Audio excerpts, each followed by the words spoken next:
Yeah. You know, I had her on the other day, yeah, a girl called Shannon. Right. And basically, this kid comes over and he's like, you know, he's just dumbstruck that I'm there. So he comes into the shot and he's like talking. And then I like, you know, pose for them and stuff. Yeah. And then we're talking again. And then he starts backing up and then he knocks the phone over. Oh. It goes flying and the bit that for my microphone just completely shatters. Ah. Yeah, so luckily I was able to fix it because, like, you know, I was an electrician before this and I was like specialised in electronics. So, you know, So you managed to luckily I could deal put it with back together. Right, anyways. Yeah, Thank you so much for coming, Hannan. Thank you for having me. Thank you, man. Welcome to Luton's Deadpool podcast with me, Luton's Deadpool, and my guest today, Hannan Ali. This guy is incredible. He's already been on. You are my first returning guest. Oh, all right, there we go. Woo!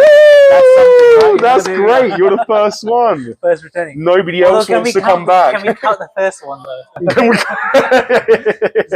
Should we turn this one into the new episode 3? We'll just completely wipe that episode, yeah, from memory. Well, look, no, leave it. Cause you know what? It's beautiful. At least man. I get to be the first person. Yeah, I know, right? I'm sure others will come back. Of course, I hope so. But yeah, firstly, let me just start off by apologising to you for the shoddiness of that episode. I don't think I've ever made anything so badly in my life, and I hate the fact that it happened to be you because you're one of my favourite people in Luton. I just didn't showcase you enough at all. Not at all. I mean, these things happen. You learn from them, you tweak it, and then you learn, and then you tweak. So it's the same. The first couple of episodes are bound to have something. Yeah, of course. Well, I remember the first time when everyone went on Zoom and it was like you couldn't even figure out where the mute button was. That's all right. No, you're right, man. Like, to be honest with you, I kind of do like, you know, that everything I do is kind of amateurish. You know what I mean? And it does get better as time goes on, and I kind of like that you can see the progression as things go on. Yeah. Like even I think just like how I talk to people now, I feel like I'm more thoughtful about my words, whereas before I was kind of like panicking as to what I needed to say when the air went dead. Do you know what I mean? Whereas now it's like, I don't know, I kind of treat it as if the camera's not there and it's just two friends, like, you know, we're just chatting. It's not really an interview, it's just we're just chatting, see like where the journey takes us. Exactly. You know what I mean, it's like a true hero's arc, you know, you go through that whole experience and by the end of it you're just gonna be like this massive, like Joe Rogan. You know what I mean? That would be incredible. That'd be incredible. I don't look, firstly, like I think his show is brilliant, it's genuine, it's really thought-provoking, and you know, I listened to it for so many years. I catch an episode every now and then now, but like it was like my whole thing for a while. And I really like how he asks people questions and how he gives people time to respond. And he doesn't ever really like he might disagree with someone, but he always gives them a chance. Do you know what I mean? And if they are wrong about something, or if he's wrong, he like discusses it there and then, and it's like it's such a natural, real conversation, and we're missing them nowadays. And that's what I kind of wanted to do, not my version of his show, but I feel like we just don't have that here. There's like, you know, there's nothing where it just feels like two mates just having a chat, and it's about stuff that's important as well. Absolutely. I think, you know, he's really good because he has a point of view on a particular subject. He'll bring the person on, he'll have a chat about that subject, and they both might be coming from completely different angles. And one, you know, I can't remember. I mean, I've seen a couple of them. I mean, I listen to clips every now and then. You can see how he just doesn't agree with the person that he's talking to, but there's that level of like mutual respect. Exactly. I'm bringing this point of view. I think he understands that, like, you know, we might not all agree, but it doesn't make you a bad person if you don't agree with me and I don't agree with you. And you know, that's what we built this whole world up lately, like as if like whatever your beliefs are is who you are, and that's just not true. Your beliefs change so frequently. Like, you know, yesterday I might have believed that, you know, I don't know, that Luton were the best team in the world, and let's see what this week brings. You know what I'm saying? You just don't know. You don't know what's going to happen day by day. Your beliefs change constantly. Like, you know, I actually had a change of opinion in a certain politician recently, right? I won't say who because, like, you know, respect their anonymity, but I really did not like that person at all, and I was really ready to just throw him to the side and say, I don't believe in you anymore. But recent events have made me change my mind, and That's okay. It's good to change your And mind. that's a good mindset to have. It's good to test your assumptions. It's good to see how, or even good to adapt the way you think, but through your experiences, right? And that I think is, it's interesting. Different cultures have different ways of thinking. So some, or even being and behaving. Some are quite individualistic, and some are quite, it's very much of a group. It's a collective culture. Yeah. And you see how people behave in those instances, and you see, sometimes if one person changes their mind, then everybody will change their mind. Some people just tend to say, this is what I believe in, and they're clashing with the other person. So there's interesting dynamics. The more you tend to go and travel, the more you tend to go and see, the more people you speak to, you see how it all plays out. And it is very, I applaud it. I think it's good to be able to sort of look at something and say, actually, is this where I stand with it? Actually, is this where I stand with it? Yeah. And you should be pivoting between or adapting and changing your mindset. Yeah, it's like I saw something. Politicians are not by no means exempt from that. Yeah. You're perfectly happy. Yeah, I mean, it's tricky with politicians. You never really know what they're believing in or not believing in. You only know when they get the power. That's when you know what their true beliefs are, really. But no, there was a good example of that in it was like a Joe Rogan thing when he made a mistake. I can't remember what it was. It was during COVID, and he made a mistake in something that he said, and he came out and he done a video for it and apologized and said, I'm wrong, and sometimes I make mistakes, and that's okay, and I want to admit it because I want to learn and I want to grow. And normal people were like, oh, well done, man, that's so refreshing to see someone do that. And people that just want to cancel people were like, that wasn't good enough. He's just admitted he's wrong. Take him down. Do you know what I mean? And it's crazy how some people can think that, and some people will give you a chance. I just hope that the more people in the world want to give people a chance. You know what I mean? Yeah. I mean, a good way to as sort of a good standard to have in yourself is like, before you pick out a following someone else, try to find 10 of your own. Just try that to start with, and then if you can't do that, then you should really be pointing out following someone else. Oh yeah, definitely. People will do that very openly, and it's the world of opinions now. Everyone's got an opinion on everything. So, it's a hard place to exist currently. So which is why I'm great to continue your podcast and learn along the way, and you'll make mistakes, of course. It's not that you won't make mistakes. It would never be like I just putting up the tripod and be like, right, no one ever got into a cockpit of an airplane and you had just to do it straight away. Exactly. No, that's a great point, man. That's a great point. There's training involved, and there's practice and trial and error, and that's what I'm all about, man. And I want to show people that I want like, I've made mistakes in doing this. I've really messed up, like in timings. I've really messed up. Like, I've come to a podcast. Oh my god, the worst one besides your one. Yeah, the worst one was with Bassett's, right? And this is when I learned early on about how important storage is in my phone. Right. So me and Bassett record for an hour. Yeah. And we get up. I'm like, man, that was so good. And this is why I get up periodically in my podcast. To make sure it's still working. Yeah, come over. No, come over. Come in. You're allowed to join us. Come on. You might even be on the next episode. Lauren, come here. Come. Lauren, come here. You're on the podcast already. Come here. Come on. I want to showcase the whole world. Come on. Say hello. Hi, this is Lauren. Lauren's a bartender here at the Barrels Pub. She's lovely. She's a bit cheeky. I'm not going to lie. She's a cheeky one. She's a great girl, isn't she? Don't say anything. How do you feel, Lauren, about being on the Luton Temple podcast? Future guest. Future guest, yeah, we'll do that. Let's take a photograph. This is my grandson. Oh, yes, sounds. We've got another guest. Hello, sir. How are you doing? How are you doing? Nice to meet you. Nice to meet you. You're on the podcast right now. Right. Lovely. He doesn't care. Granddad is down the pub, and guess who I've seen? You've seen Luton's Deadpool, man. Come on. Hang on, let's try and get the pub so he knows where we are. There we go. It's fucking brilliant. Oh, thank you very much, man. Thank you very much. Don't worry about it. I've got this one. I'm all right. Sure? Yeah, I'm great. I'm great. You want to thank sit you. here and I can take one of the two of you? That's even better for you. Yeah, let's do that. Let's do that. This is what the podcast is becoming nowadays. It's come on then. Come in. It's good to meet you, my friend. And you. Oh, that was a bit close. Buy me a drink first. God damn it. Well, I did offer. You did. To be fair, he did actually. He did. All right, no, thank you very much, man. You're great. Thank you, sir. No worries. Thank you very much, man. Take care. All the best. Nice to meet Take care. Thank you. Well, that's I've awesome. completely I love it broken. how everyone just comes. Yeah, man, it's nice. No, This do is you know you. what? I like to be approachable, Yeah, right? that's good. Like, here's a fun fact about me, right? I accept every single person who follows me, and I follow them back, yeah. And the reason why I do that, and my DMs are open, yeah. And the reason why I do that is I want to be reachable to people, yeah.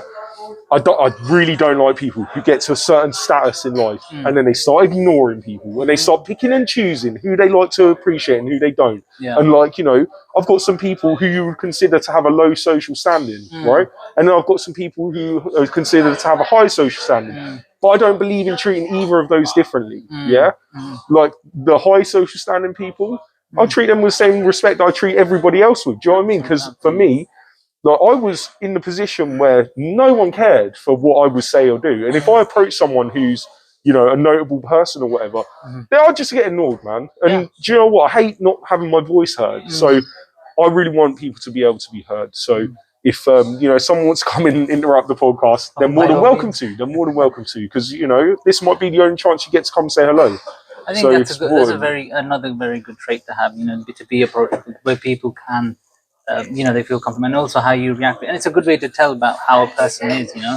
If, you know, I would have been worried if you had turned around and said, oh no, you know, I'm not sitting there with you, or you're not allowed to take a picture. You know, that to me would have been like, oh well, what's his problem? Yeah, exactly. I mean? So I'm not the thing that you believe I am. Do you know what I mean? Yeah, exactly. I mean, you want to be a force for good, so you know that sort of approachability and that openness and that friendliness, I think it's a good trait. Yeah, of course, man. Of course, it's important. And a lot of people don't have that. Yeah. I've come across people that are not, you know, far from humble. Yeah. There's zero sense of like humility, humbleness, none of that. It's just very. Just think that they deserve everything. Nose up, you know. You need to come to me. Or, you know, I'm the sort of center of the room, and this. And I just sit there thinking. And the job that you work as well, I bet there's loads of them. Let's not go there. Let's not go there. You come across all sorts. You come across all sorts. Even my job, my personal life, everywhere. You know, friends, family, whatever. You know, you can come any social circle you find. You'll always find the people that tend to be more. What would be a good word to say? Pretentious in some sense. Yeah, I was going to say up there and arse. In other words, yeah. In other words, yeah. You'll always come across them, but you know, you're not one of those. No, thank you, man. That's sweet. Well, you're not either. Just for the record, you honestly, like, considering how bad the last one went, the fact that you agreed to come on again, I was like, the whole time I was like, please just say yes, please just say yes. I literally said to my missus over and over again, I was like, I just want him to come back on and rectify the mistake that I make. In fact, let me make sure this is still working. Just double check, see if it's still on. We're good. I didn't put the phone in airplane mode. Hold on. Sorry, people. Does that make a for difference? God's sakes. It does, because if I don't put it on airplane mode, then it'll be pinging away. Someone rings or someone texts, it can interrupt, and then podcast is over. Let me just check the time as well. We're good. Okay, we're good. We're good. We're doing my good. watch, but I'm going for a run after this. Oh, really? Yeah, so Mushtaq. Thank you, Mushtaq, for signing me up to the London Marathon. Oh, so I'm doing the London Marathon with the Luton Lions folks in I think the end of April. Oh, that's amazing, man. So I need to start getting the runs in. Oh, that's so cool. Like, oh my day! Wait, are you doing fasting and everything from March? Yeah. So how are you going to train during that? I think the plan is I've not started my sort of routine and stuff yet, but I think the plan is I'm going to aim to get like 2 or 3 runs in a week after sunset, I would say. Probably like 10 o'clock or something. Go out for a quick hour's run. You know, but that's the plan. I'll see how it is when we get there. But my work's incredible. You know, they're so flexible. They were, even my line manager she's already asking me, saying, "Oh, you know, what the accommodations we need to make for Ramadan. You know, you want to work from home? That's that's lovely. So that's they're good. incredible. Yeah. So I think I'll be able to conserve my energy from not having to travel into the city every now and then. Yeah. Work from home, get my work done, and open the fast, and then go for a bit of a run. Well, good luck to you. You're a good man doing something like that. Although the other day I was like to Amy, it's 30 kilometers, and she was like, no, it's 40. Yeah, thanks for making me feel better, right? Oh my gosh, man! I'm looking forward to it. Yeah, no, you're a big man for doing it. Mate, I certainly couldn't run a marathon right now. Like I'm I'm trying to get back into shape at the Yeah. moment. Trying is the key word here as well, because I'm trying and it's not going perfectly to plan. Is that with the diet or the exercise? Everything. Just I'm trying to change everything about my life, because you know I'm not getting on or anything. You know, I'm still kind of a young guy, but over the Christmas period, I really let myself go. Yeah. And I was working so hard doing the Deadpool stuff, and like all my university stuff like took a massive backseat, and it's like everything was just getting on top of me, and I just decided to eat and drink to get through the entire thing. Yeah. And it really took a toll, and you know, unfortunately, I come into the new year like a bit of a hippopotamus, and I'm slimming down. I'm doing okay, you know. I'm keeping myself in check, and things are going well. I'm going to the gym and that, but it helps up here as well. You know, just like when you sort of incorporate exercise into your life. Oh yeah, definitely. We talked about this before, didn't we? On the last one, which no one would have heard any of the good stuff that you were saying. They wouldn't have. But it's very, very important. I mean, recently I had a bit of a health scare where I was like, and I'm still not got to the bottom of what it was. You know, whether it's a serious issue or it was just like a one-off thing. But that really sort of made me think, actually, perhaps there's more things that I could be doing for my health. You know, so it does. I think you tend to not really look into it or not sort of consider it until something happens, and you're kind of like, right, maybe I shouldn't have eaten all those chicken and chips all these days. It's so hard to resist. Oh my god, man, my favourite thing to do, chicken and chips, yeah. This is a fat ass in me coming out right now, yeah. Is I get the chicken skin, I rip it off and I wrap it around the chips, man, and I dip. Oh my gosh. Oh, you've done it now. I'm gonna have to go and get some. Do you remember last time? Yeah, you brought me chicken and chips. Yeah. I was like, we're eating this before. We didn't even. No, I ate my cold chicken burger in the car with my mask up. It was great. Some kid walked past me and was like, "What the hell's going on?" I was like, "Hi." In true Deadpool fashion. Yeah, man, it was brilliant. Do you know what? Sometimes I have to pinch myself when moments like happen where it's just really weird and like. I was watching a video the other day that you posted. I think you were in Town Square and you were fundraising, which is I think it was it Quiche? Noah. Noah. It was so this time it was Noah. Yeah, and then the youngsters came up to you and you know. It was like, everyone recognizes you. Yeah, I know, it's mad. It's mad. When I'm walking down the road and I hear, oh my God, it's Luton's Deadpool. Like, I don't even know what to do with that in my head. Do you know what I actually do when it happens? I just shut it off. I shut it off. I don't like to pay too much attention to it. Like, I can laugh about it and stuff, but I really don't like to think too much about it. Because then I did recently, I was like sitting there like, I wonder what it's like for people in the town to have this in the town. Because for me, if I was like just, doing my normal life and then there was a superhero in town, I'll be flipping my lid all the time. I'll be so excited. But I don't know what it is for other people. And then when I got to that point in it, I was like, you have to stop thinking about it because it's none of your business. Do you know what I mean? Because whatever anybody does think about me, it's their opinion and it's their business. What I think about me is my business. Do you know what I mean? So I have to create a separation between the two. Otherwise, I'll start living in the world of what are people thinking, and then everything I do will be coloured by that. Yeah, and you know what I mean? It shouldn't be. I think, I think it comes back to that whole conversation around impact and what you have, the impact that you're having across the town and who it's impacting. And I'm sure there's like, for example, the bloke who just came and sat down and took a picture. Yeah, that was nice, man. Yeah. You know what I mean? Something like that. It's like he's talking about his nephew. Or his grandson. I don't know who he was on about, but something like that. And he knows when he sees that, and he's like, that's in Luton already. Yeah, exactly. I'm sure it was Amal Clooney who said, you can't help everyone, but you can help someone. Yeah. And that is all you need to take solace in. Whatever it is that you're doing, it's someone out there is going to be looking at this and saying, well, it's kind of like, when people come and donate to me, sometimes they only chuck a penny in or something, right? And they always say, I'm sorry. Yeah, I said this the other day. I just want to really make a point of this. When people say that they're sorry for giving, there's something wrong there. Yeah, you don't need to apologize if you're giving something. What I say is, it's more than what I had. Do you know what I mean? Thank you for just coming and giving me something instead of just walking on. You could have walked by and known that it's a bit embarrassing to throw just a penny in, but you gave me more. Like, and that's what's important, you know. And by doing those small little acts, it all adds up. Like, my gosh, over the time, the amount of pennies that I've had, and how many pounds that's become. Yeah. You know what I mean? That's powerful, man. And it's just, it doesn't matter if you're throwing a penny in or a pound or whatever. Like, just giving's so good, and it kind of echoes your point. You know what I mean? Pennies make the pound, right? Yeah, man. Yeah, definitely, definitely. And every pound can change a life. So yeah, it's not, you know, I think, yeah, what you're doing is great. And again, this factors into the fact that you are approachable. yeah. So young people will look at you in a very sort of positive way and say, oh, you should see my TikTok DMs, man. It's crazy. Yeah? It's crazy. Man. I'm not on TikTok, but I'll have to look you up. I get these kids message me like saying stuff. Like, some just message me just messing around. They just want to have a laugh and a joke, yeah.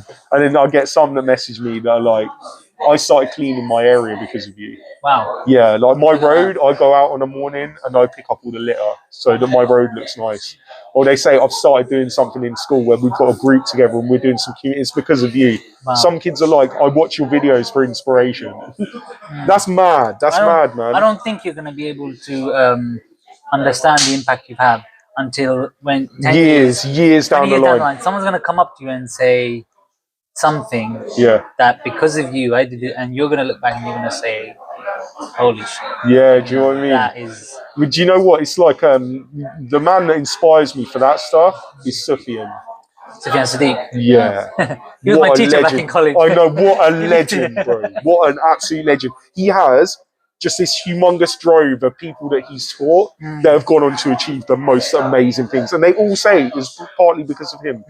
You know what I mean? You know, he's very good at influencing you in a very positive way, whether it's through a small act or a big act. And the amount of people he does that for, I'm surprised he has the time, quite frankly. The amount of other things he has going on. But the way he does it, it's incredible. He's a humongous well of inspiration that I draw from. Maybe you need to get him on one day. I'm getting him on. Okay, It's coming.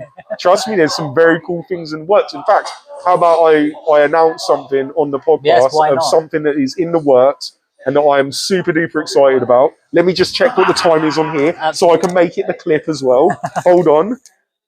21 minutes, great. Okay, so I would like to announce that I, along with a lovely lady who's been on the podcast, that's an ex-BBC journalist and researcher, and she also is currently working for Russell Brand, which is very exciting. She approached me recently and asked me if I'd like to present a documentary about Luton. Awesome. So we are making a documentary. It's in the works right now. Wow. It's going to take a little while to make. I don't want to give away too much because I don't want anyone stealing my ideas. Yeah, I'm watching you. And if anyone steals my ideas, I've got katanas, okay? Be careful. Be careful, they're sharp. And okay, they're made out of foam, but that's irrelevant. It's irrelevant. But so we're gonna make basically I have had enough of the way that people talk about my town. I've had enough. And do you know what? I can't just go to the Sun or the Mail or the Mirror or the BBC and just go shouting at them to stop what they're doing. It's not going to work. The only way that you combat stuff like that is with better speech. So they're saying all this bad stuff about us. They're saying that we're the worst place to live. They come to the town, they ask like 2 or 3 people, how's the place? Is it good? Is it bad? And they get a couple that say negative things, and I guarantee they get loads that say positive things. They leave the positive ones out and they just focus on the negative. And it sells. That's the reason why, you said it before the podcast. This is what people were tuned for. Like clickbaits, right? It's you're right. There isn't that. I think it's incredible that you're going to do it. Someone needs to showcase what Luton is about, and it needs to be in a very authentic way and at a very grassroots level, right from the top level. I think it's incredible. But trust me, I'm gonna be talking to you about this as well, so don't you worry. We'll talk about it after the podcast. We'll say some things. But anyway, moving on, because I want to, we talked a lot about me and stuff, and I really want to talk about you, Hannan, because you're such a wonderful man. I absolutely adore you. I talk about you everywhere I go. Thank you. You're seriously, you're up there as one of my favourite people in Luton Town, without a doubt. And I know you don't work here anymore, but you're gonna make me blush in a minute. No, you are so incredible, man. Like, you're funny, you're nice, you're kind, you're so supportive as a friend to me. You've never turned your back. Like, you know, in the very, very early days when nobody knew who I was, you was there for me, bro. Way! Sorry, she just dropped some shit. Sorry, Lauren. Yeah, right. It's a sign. Yeah, no, but honestly, you was really there for me, man, and I really appreciate it, because at certain times I wanted to give it up. I really did. I like, it was really hard at the very early stage, because you know, I'm not doing this for recognition or anything, but when it just felt like it wasn't working, I was like, may as well just shelve it, and you know, I'll just wear the suit for Comic Cons, right? But when I would talk to you, you would make me believe so hard in myself. No, seriously, you would. You just, like, I remember some of our first conversations, and you saying that, like, how excited you were that there was a superhero, and like when you said to me that time about how one day in like 100 years, the Book of Luton will be opened, and somewhere I will be in it. Yeah. And someone might pick up a mask and don a costume and go out and do the good work that I done. And mate, when you said stuff like that to me, it makes me go, yeah, I can do it. I can do it, because yeah, I have self-belief. Yeah, trust me, I'm determined more than most people. Like, but you need help from people. That's what legacy is about, and that's, you know, completely appreciate. You know, when you have those days, they call it the valley of despair. You know, progress happens very slowly, and you see little sort of ups and downs, and then there's a valley of despair where often you feel like, yeah, is it going to work? Is it not going to work? But once you cross that, it's very common, or even, you know, it's proven that growth and impact become exponential. So they're no longer linear. They're very, you know, it's it just all of a sudden shoots up. Yeah, it compounds. And that's what I was getting at that day, and I still remember that conversation, because I was like, you know, that's what your legacy eventually will become. You know.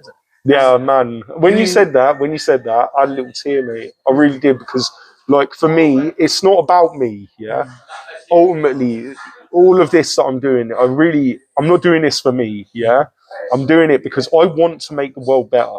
Yeah. I believe that I can make the world better. I got given a gift, man. A few people to put their eyes on me, and then with that, I want to turn this into a lasting legacy of where it's like, you know, I really hope that I get to die without people finding out my name, because that would be brilliant. That would be brilliant. Have an unmarked grave and just throw me in the sea. I don't care. Throw me in the trash, man. I don't give it. I don't give a shit. You a proper burial, but like, I want it to be that someone else can come along and keep the spirit of it going, because once I'm gone, you know, the thing is, we have golden ages in the world, yeah, where things are good for a while, and then some bad people get in, and then it just goes downhill.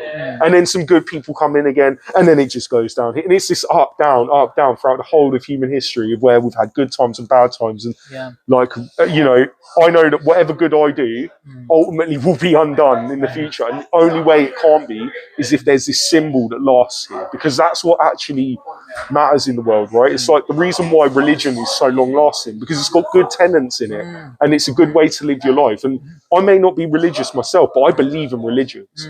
I think that the way that they're structured, and the idea to create this long lasting legacy where this is the way we treat people, and without them, oh my god, it would be chaos in the world. It would be absolute chaos. And people that would say no, it wouldn't be, look at the way that people who don't have that in their lives, how things can turn out. You know, there's a lot of people who are successful and stuff that don't follow religion, but people that don't have any direction or discipline in their life, and they don't have like a really big structure, like from something like religion, it's like, you know, it only goes one way. You come across people, and whether you know, like you said you're not religious, that's, you know, whether you have a faith or I'm a person of faith, right? So I think I've worked in the charity sector where you come across sort of secular organizations, but also faith-based organizations. And previously, what's happened is, you know, you've seen them being marginalized. Because I sit on the board of a charity that looks at, or it supports those supporting Muslim communities to access more funding. Yeah. And some of the stories I hear, it's like, oh, you know. And I'm like, how are you still going? Like, it's been so difficult for you to get your charity to where it is now, and then but you're still here. And they say, well, it's who we are. It's one of the key things that drives us in this world is charity. So we want to continue. And that ultimately gets them through whatever it is they're going through, and right till the end. So I have seen it. It is some, and it might not be for everyone, but for me, it certainly is, and a lot of people that I know it is. And it certainly 110% has helped me through some of the most. Definitely, man. I think, like I say, I don't necessarily think you need a religion to do well in life. But it definitely helps. It's like the anchor that keeps you connected to community. I couldn't imagine what my life would be like without it. Man, I'm so grateful that you have it. I really am, because I believe that, I may not be Muslim and I may not be Christian or whatever, but like, I'm so appreciative of the lessons that I've learned from my Muslim friends and from my Christian friends and from my Hindu friends and from my Sikh friends and Jew friends and so on and so forth. Like it's. Every religion has something different to offer as well, which is beautiful. And then not only that, they've all got similarities. You know what I mean? I think the core tenets of most religion is to look after your family and look after your community, to give to people that need. Exactly. Look after the environment. Exactly. It's all good stuff, man. Really. And even and all you have to do is zoom out a little bit. When you look at, sometimes we can find things incredibly frustrating, especially when we're trying to make change or on a systemic level or on a real grassroots level. Sometimes we can find it very frustrating because we're like, if only bureaucracy, the dial's not moving quick enough, or I want to do this, or I'm not happy with this.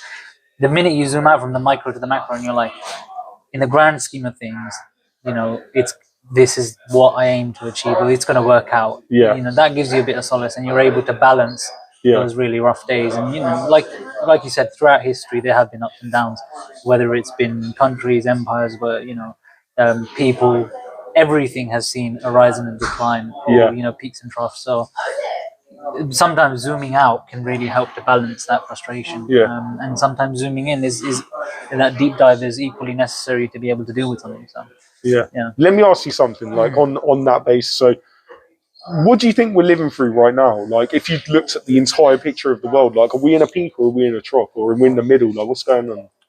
What do you think? What's Hannan doing? I don't think we're not experts. We're not experts, by the way. I'm Disclaimer. Qualified or sort of aware enough to be able to sort of give you a simple answer to it. But what I can say is it's situational. So there are some countries, or let's say let's start with the micro. There are some communities, even within England.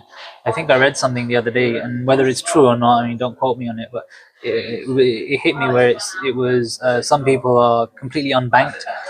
Some of them would be better off in some of the poorest countries in Europe, and they would still be doing better off than they are in this country. And then you've got those that are doing incredibly well, those that are profiting off of economic decline. So from a financial point of view, situational. From a cultural point of view, I wouldn't dare comment on it because I have no idea.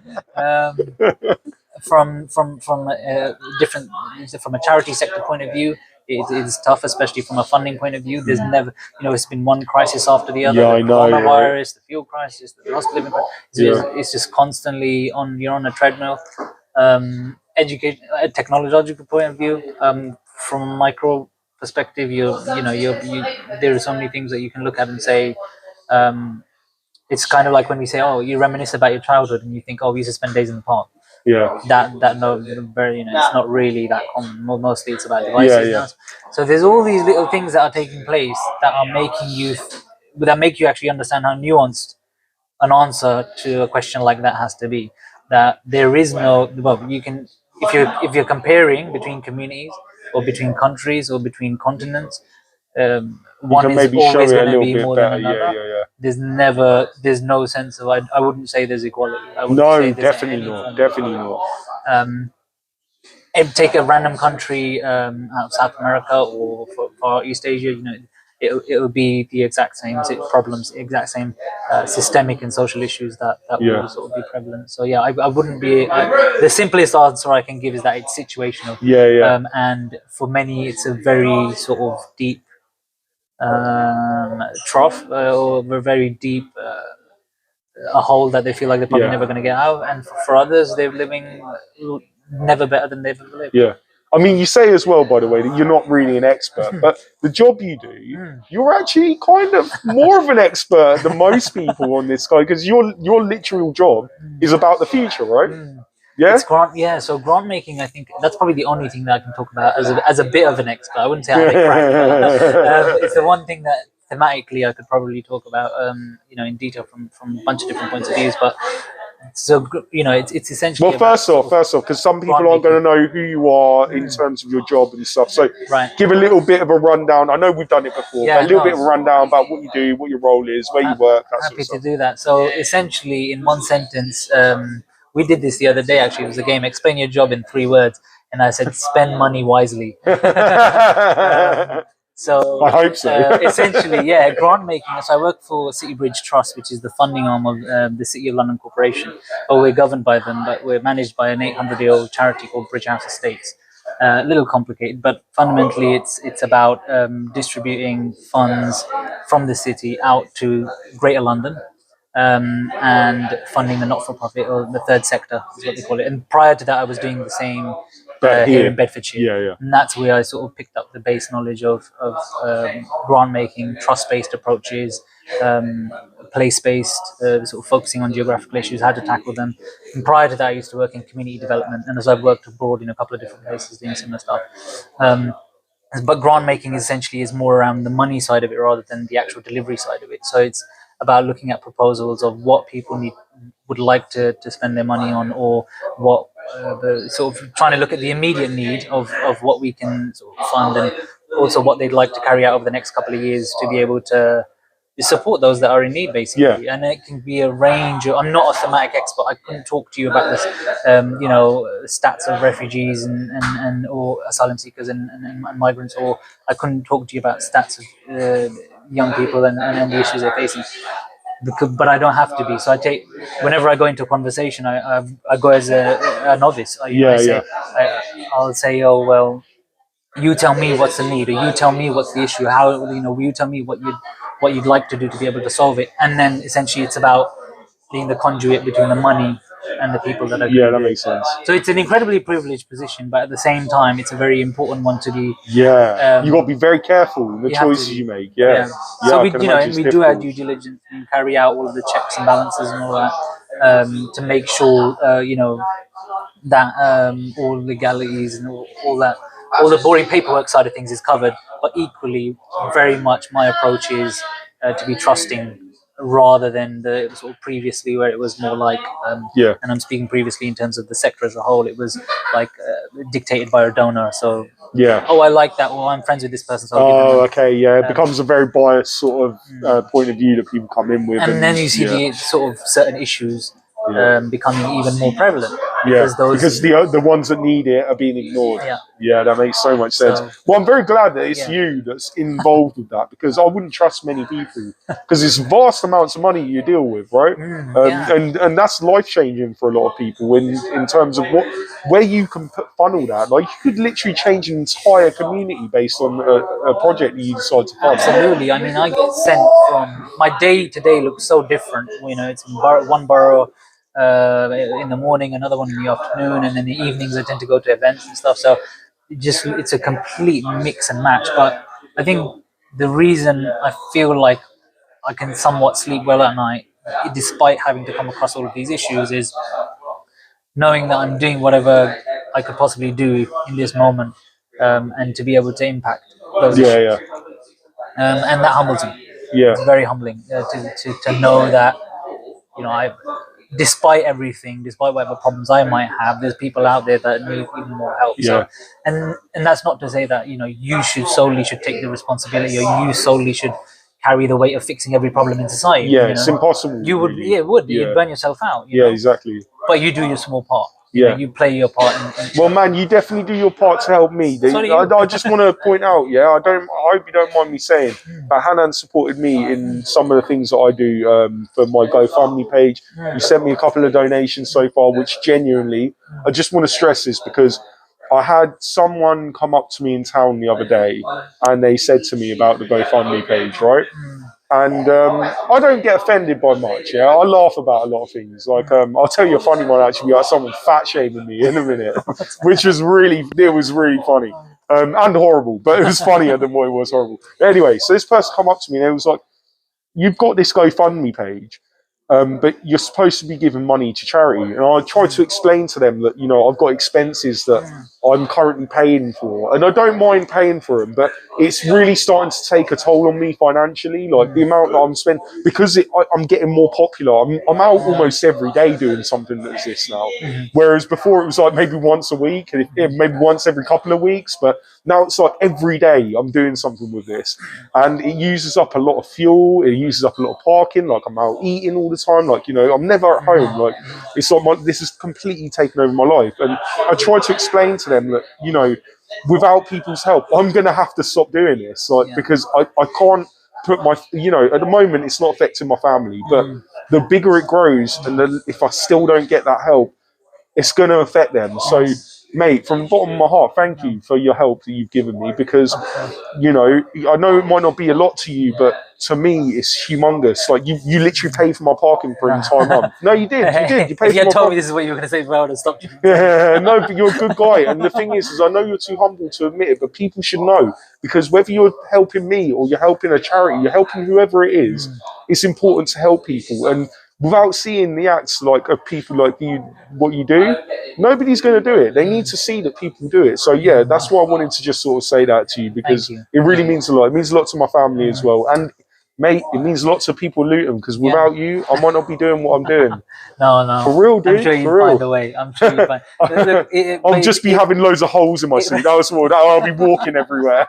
That's the only difference. My days would be incredibly long. It raises the question of sustainability. And I mean, this is something that previously, we were talking about the right groups getting the money. Yeah. Previously, we see this in the sector where, there wasn't much funding for people to be able to run the really impactful project, because either they didn't have like a registered sort of entity, or they didn't have their governing safeguarding documents and blah blah blah. Yeah. So it was all this sort of governance issue, which all is quite important when it comes to charities and stuff. Yeah, definitely. But equally, there's certain things that need to take place that take place sometimes at a whim like this.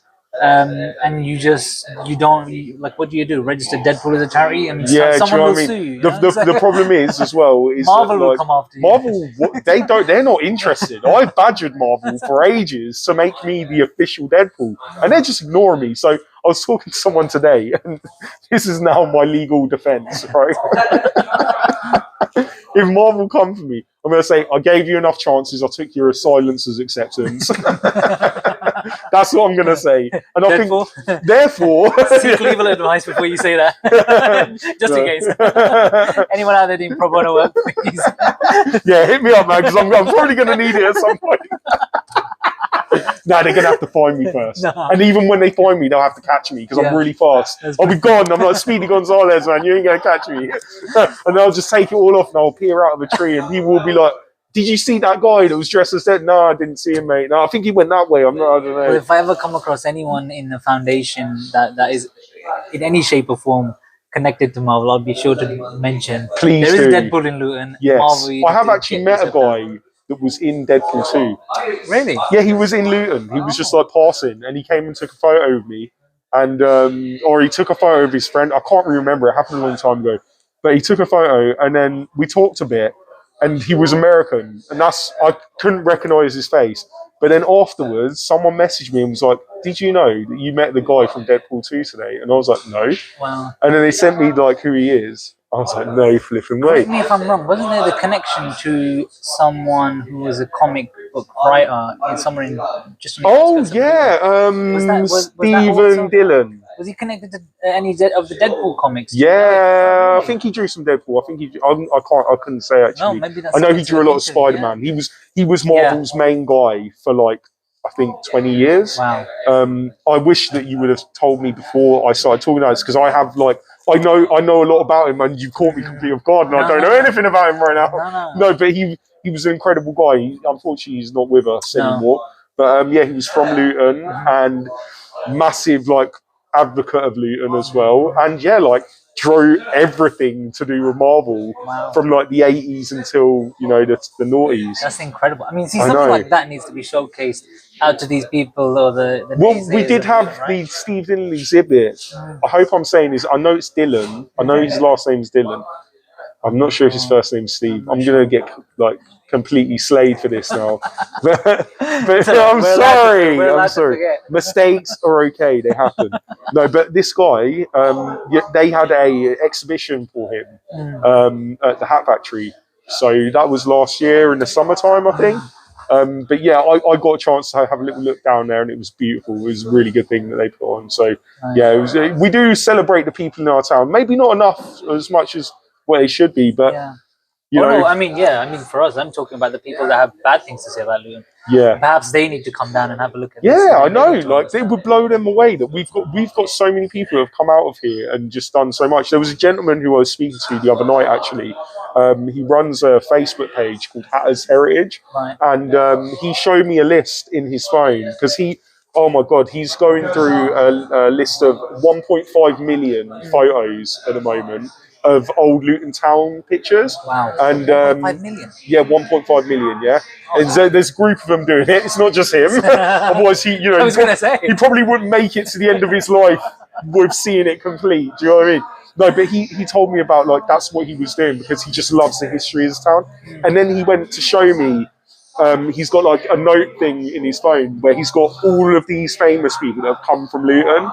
And it was crazy. Wow. It was crazy. Some of them I was like, oh yeah, I knew that one. And then someone was like, are you joking? Are you serious? I'm going to have to get him to send me the list and I'll send it to you because it'll blow your mind. Wow. It was such a big list as well. He was just scrolling for ages. I was like, you're joking. Yeah. But yeah, it's brilliant, man. There's a lot of great people that come from Luton. Absolutely is. Yeah. Maybe you need to get him on the podcast. I'm trying to at the moment. Yeah. I've sent him an email and we'll just wait and see what happens. Oh, well, hopefully he does. If he's listening, make sure you do. Yeah. That's a massive story to tell, yeah? It is a big story. He's got a lot of good ones to tell. Like, you know, obviously he knows, he told me the origin of why Luton wear orange. Because I was like, I've always wondered, why do Luton wear orange? Like, you know, it's such an odd colour to choose for a football shirt, right?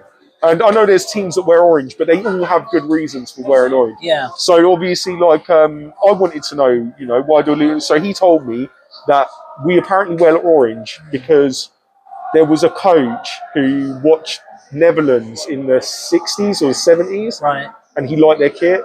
And was like, that's the one we'll have. And that was it. that was it. It's the worst story to why a colour of a kit is the colour of the kit. I was thinking you're about to. It was going to be amazing. No, it's like, so shit. I was so upset. I was so upset when he told me. I was like, I wish you wouldn't have told me. I wish you would have told me that it was like a Luton player fought to the death with a tiger and he won. And then he was like, I'm taking your colours and I'm putting it on our shirt. That's what I wanted, but no, it's not. Just like the colour. No, it was just, oh yeah, that's a nice kit. Shall we wear the same? Oh, we're copycats. No. We're copycats, basically. I knew of the Bedfordshire colour. I didn't know about the Luton colour. Yeah, it's a bit of a shame, man. Wow. Sorry to break anyone's hearts out there. Yeah. If I'm wrong, I would be more than happy to be corrected on it as well. So anyone out there that knows a bit more about Luton history than me, please do let me know. Oh my God, this pub is filling up. Yeah, it is. It is. We're going to have to start wrapping up because we should the wrap football, up, right? Yeah, but yeah, please, Hannan, tell me what's on the agenda for Hannan. What you got coming up? What have I got coming up? Okay, so I think obviously the marathon. Yep, the marathon is the next sort of big thing. I would say that I'm probably taking on as a personal challenge.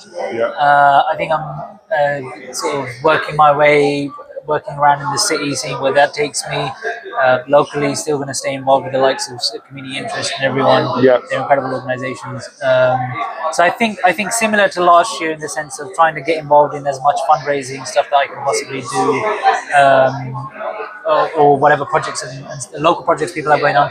But at the same time, keeping an eye on what's going on in the city and in wider London, and really sort of expanding my horizons in terms of what I think I can achieve versus what I could actually trying to break the barriers even further. So well, mate, onwards and upwards. I back you beyond anything. I know that you can do whatever you set your mind to. You're a force of nature, bro, and like just like many people in Luton, you are a complete force of nature. And you've got such good energy behind you. You're always smiling. You're always happy, man. And do you know what? That will carry you through every single facet of your life, man. Yeah. Everything that you do will be coloured with that smile, and that's beautiful. And I just want to thank you for being the awesome person that you are. Thank you very much. Keep it up, man. Keep up. Keep being my friend as well, because my always. God, I cherish you so much. Always. When I see Hannan text me, I'm like, yes, goals. That's goals. Getting a friend like this, I'm telling you, man. You need a friend like Hannan. Trust me. Well, look, likewise, I wish the absolute, best. I know you're going to continue to do what you do. 100%. There is no stopping the Deadpool wheel now. So, yes, bro. Yes, bro. Thank you so much for that. Pleasure. All right, guys. Love you, Luton. Love you, Hannan. See you later, guys. Bye. Woo.